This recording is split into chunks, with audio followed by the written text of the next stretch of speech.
सबको हमारा आदाब। ఈ మధ్యలో ఎలక్షన్ చేయడం వల్ల మనము కలవలేక చాలా దినాలైంది. ఇవాళ నా ప్రెస్ కాన్ఫరెన్స్ దేశ ప్రధానమంత్రి శ్రీ నరేంద్ర మోదీ గారి మీద నేను లెటర్ రాస్తున్నాను. ఆ లెటర్ కంటెంట్స్ మీకు తెలియజేస్తూ లెటర్ కాపీ కూడా మీకు హ్యాండ్ ఓవర్ చేస్తున్నాను. మీరు చూసినారు ఫేస్ ఎలక్షన్ పార్లమెంట్ ఎలక్షన్ మొదటి అయినప్పటి నుంచి ఫేజ్ 1, 2, 3, 4లో మెయిన్ ముద్ద దేశ ప్రగతి, అన్ఎంప్లాయ్మెంట్, అగ్రికల్చర్, ప్రొడక్ట్ అలాంటి అభివృద్ధి విషయంలో ఎక్కడ చర్చ జరగలే. మోదీ గారు అదే పాత హెచ్ఎంవి రికార్డ్ తిరగా రాగానే मुस्लिम रिजर्वेशन को मैंने खत्म कर दूंगा, मतपरమైన రిజర్వేషన్ ను నేను తీసేస్తా అని ఎన్నోసార్లు చెప్పినారు. నేను అమిత్ షాకు గతంలో లెటర్ కూడా రాసినాను. అమిత్ షా గారికి సుప్రీం కోర్టులో కూడా వాళ్ళ అడ్వకేట్ కూడా అడగడం జరిగింది. మీ అమిత్ షా గారు పబ్లిక్ మీటింగ్లో రిజర్వేషన్ గురించి మాట్లాడుతున్నారు, ఇది కరెక్ట్ కాదు, మ్యాటర్ ఇస్ సబ్జుడిస్ ఉంది, సుప్రీం కోర్ట్ కాన్స్టిట్యూషన్ బెంచ్లో పెండింగ్ ఉంది. అయినా వరుసగా మోదీ గారు చెప్తూనే ఉన్నారు.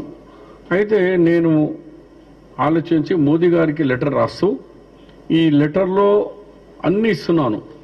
ఇది మతపరంగా రిజర్వేషన్ కాదు, ఇది socially, educationally and economically backwards వాళ్ళ గురించి ఇచ్చినాము. ముస్లిమ్స్లో అందరికీ లేదు, సయ్యద్కు లేదు, మొఘల్కు లేదు, పఠాన్కు లేదు, నవాయత్కు లేదు, షియాకు లేదు, అలాంటి 14 కమ్యూనిటీస్కే ఇచ్చినాం. మా దగ్గర 100 ఉన్నారు కమ్యూనిటీస్, అందులో ఓన్లీ 14లో అది ధోబీ అంటే వాషర్మెన్, ధోబీ, హజ్జాం, ఖసాబ్, హెయిర్ కటింగ్ అలాంటి బీద వాళ్ళు ఉన్న వాళ్ళకే ఈ రిజర్వేషన్ ఉంది. అది ఆటోమేటిక్ హిందూ సోదరులకు కూడా ఉంది. అదే ఏ మొత్తం ముస్లిమ్స్ కూడా ఇస్తున్నాం ఓన్లీ ఆ టైంకు. కానీ ఇద్దరు కూడా వృత్తి అదే, ధోబీ అంటే ధోబీ, ముస్లిం ధోబీ, హిందూ ధోబీ. దాని మీదనే సుప్రీంకోర్టు స్టే ఇచ్చింది. అందు గురించి నేను ఆయనకు స్పెసిఫిక్గా 5 పేజీలు అన్ని జీవోలతో ఈ ఎప్పుడెప్పుడు ఈ జీవో విషయంలో 1993, 94లో విజయభాస్కర్ రెడ్డి గారు జీవోఎంఎస్ నంబర్ 30 ద్వారా ఈ రిజర్వేషన్కు ప్రారంభం ఆడికెళ్ళి మొదలైంది.